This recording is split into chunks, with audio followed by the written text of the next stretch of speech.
Network security is becoming an invaluable skill in our ever-increasing digitized world. As we all know, InfoSec, cybersecurity is just becoming one of those most sought-after skills in the IT industry.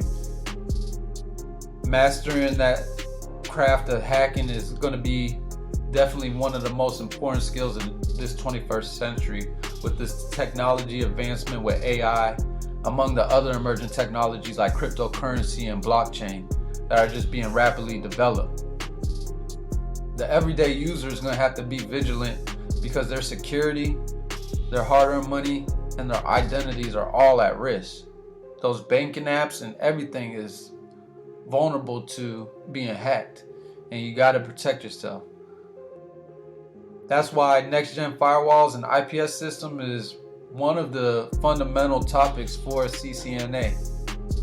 So this video, if you tapped in, I'm gonna break down the role of a next-gen firewall and IPS systems and how that multi-layered security approach helps protect and secure network.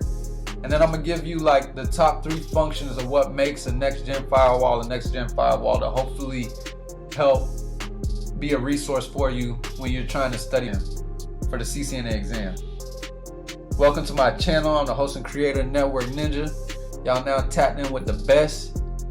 I appreciate all of y'all. If you don't know, this channel is created for IT pros that are trying to level up, boss up their skills. You feel me? Trying to train on a frequent and consistent basis so that all of us can, share this information and grow personally and professionally. Let's first just dive into and define what a next-gen firewall is. A next-gen firewall, or more commonly referred to as NGFW, is what you're going to hear when people are talking about these types of firewalls. Is nothing but a type of firewall that just examines network traffic at the application level. So this goes beyond what a basic first-generation firewall was able to do.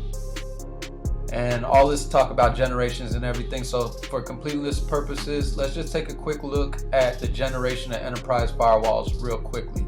So you got your first gen or your first generation firewall, which was just a packet filtering firewall. This was your most basic type of firewall. It just filters packets at a time. It doesn't examine anything but just a source IP, a source port, and a destination IP and a destination port. It got the job done, but wasn't very efficient, wasn't really especially after technology got more advanced, hacking tools, everything, skills got better, right? So that led us into the second generation, which were proxies. Basically, this is just, I just think of a proxy as just the middleman, right? The go-to man. So your entire network traffic, before it goes anywhere, it got to go to that proxy. It's got to stand there and got to check in if it want to go out to the internet or wherever it wants to go.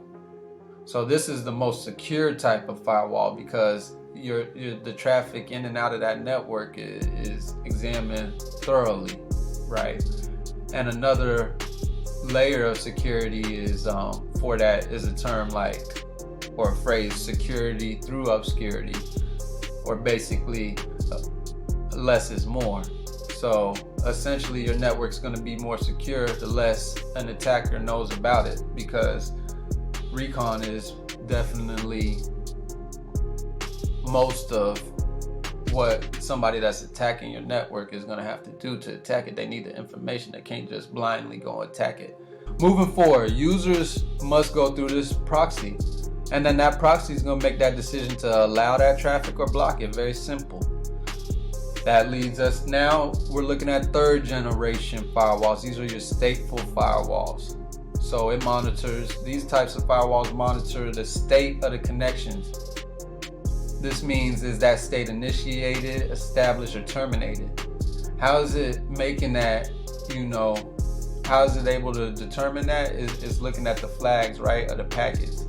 It's looking for a 3-way handshake. So for an example, an established connection will show a 3-way handshake, meaning there you got the SYN packet, you got the ACK packet, and then the SYN ACK packet, right, for that complete 3-way handshake. An initiated one is only going to have that SYN packet.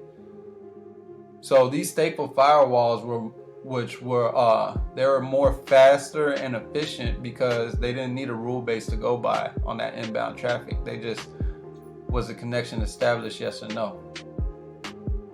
So those were like the progressions of the next gen firewall, which brings us into what these top 3 functions of a next gen firewall is. We have to take a deeper dive into this type of firewall, because this type of firewall is putting all of that stuff together, the state of the connection, all of that stuff. It can examine all of that stuff, and that's what makes a next gen firewall a next gen firewall. That's the key to know, that it has all of those capabilities. So number 1 function of a next gen firewall, how do you know it is one? It has application control. You'll also hear people, this will also be known as deep packet inspection. So the firewall is taking that entire packet and examining not only IP address information and that stateful connection information, it goes deeper than that and examines the payload of the packet. And then using a subset of basic rules from an IDS system, but it uses a subset of rules from a basic IDS system to inspect the packet for malware, to make a more informed decision on allowing or blocking that traffic. So the next function number 2, is going to be threat protection.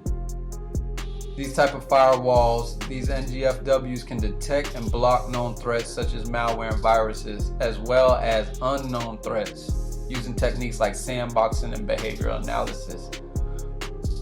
So it stepped up its game. So the way I think about this function is cloud intelligence, right? So not only can it block off of known threats, which are those basic rules that we've either configured it to look for this type of malicious traffic, or there's some kind of database where it knows that. It's able to also identify unknown threats by other techniques like sandbox and stuff that looks anomalous, and analyzing the behavior of traffic. Like if somebody's logging in 4,000 times, right? You know that that's a brute force as a human being, but you can have your system or your next gen firewall, start monitoring that kind of behavior. And again, to speak about cloud intelligence, there is, I don't know the word, I guess a conglomerate of security companies that do threat hunting, that have a database, that share this intelligence online, and then your next gen firewall is tapped in or connected to that cloud intelligence of that database of known, unknown threats and 0 days and all of that kind of stuff that they're constantly going to be aware of. So if something did just happen right now at whatever time it is currently, they'll be able to pick up on that, the next gen firewall, and block that traffic or take some kind of action and try to help mitigate the attack if it's occurring right now on the network, if that was what was happening.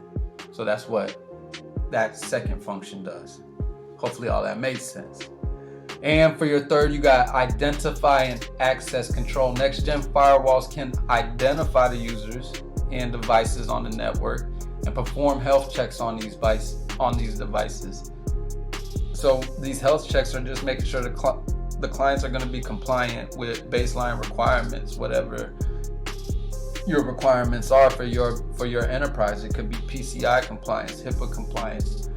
These next gen firewalls are letting you be able to make sure that all the clients are compliant that are on your network. Whenever a new connection is made to that next gen firewall, it's going to have to be, it's going to have to be checked. And if that client fails to meet the requirements, access will be and can be denied.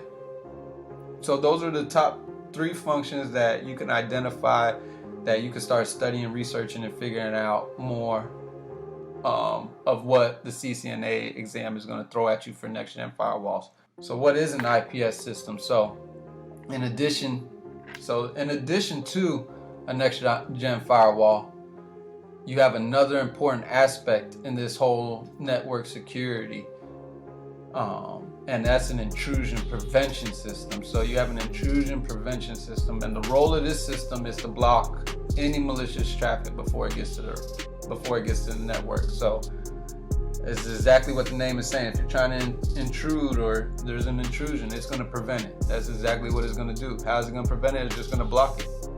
But before we discuss a little bit more how that system works, and before we discuss more about that system, I believe it's better to understand what an IDS is as well, for contrast, because this helped me really clear it up when I learned this. And so the IDS system is an intrusion detection system, and just like that name is saying, anything that's any kind of intrusions, it's just going to detect it. That's what that system does. All that means, like I'm saying, is it's just trying to detect any intrusions that are currently happening on the network. So we could think of this whole network's security system like an airport. Again, let's think of this network security system like an airport. So you do have to let all your passengers into the airport, right? Or your network traffic, to think of it as that scenario. You need to let them into your business, your local network, whatever the case may be. However, there's no way of telling what kind of stuff they be having on them, what kind of viruses they're hiding. And you know, it could be innocent. They could have had something planted on them they didn't even know, right? That's everybody's famous last words when they get caught with something. It's like, I didn't know it was on me. But just like in that scenario, that's what these IDS systems are in place for. So the role of these systems are to analyze that network traffic for any kind of anomalous behavior. And once it does find it, it's just going to alert and not take any action.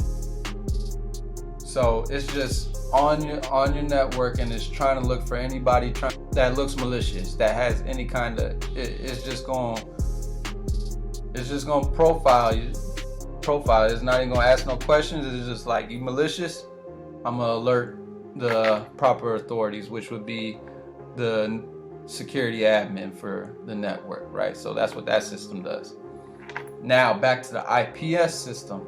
The same way that the IDS system, it alerts that security admin, the IPS system, it doesn't even have to alert nobody. As soon as it sees an intrusion block, it's just going to block it. So for this very reason, most seasoned security pros, they're going to explain that these systems are problematic at best.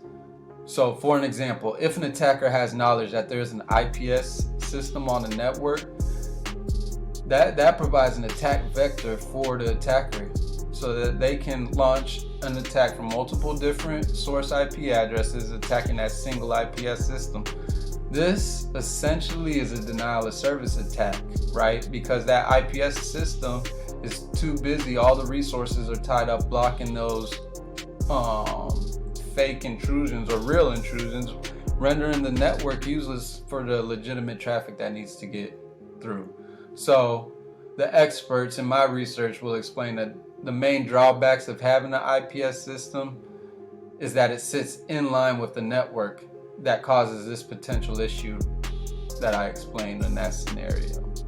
So they can only work really two ways, these IPSs. Either they're going to be problematic on your network, constantly trying to keep up with all those intrusions that are happening probably all the time, and that makes it problematic trying to maintain that, or it's only going to stop the most obvious of attacks.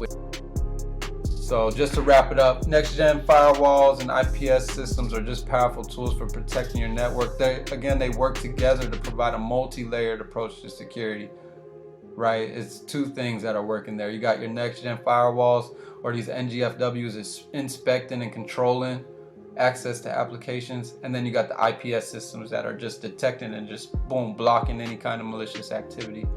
So if you're preparing and studying for the CCNA exam, or if you're just trying to get into IT or networking or anything in general, it's important to understand the role and functions of these next-gen firewalls. Thank you for watching this video, everybody. I hope somebody has found it informative and helpful in their studies.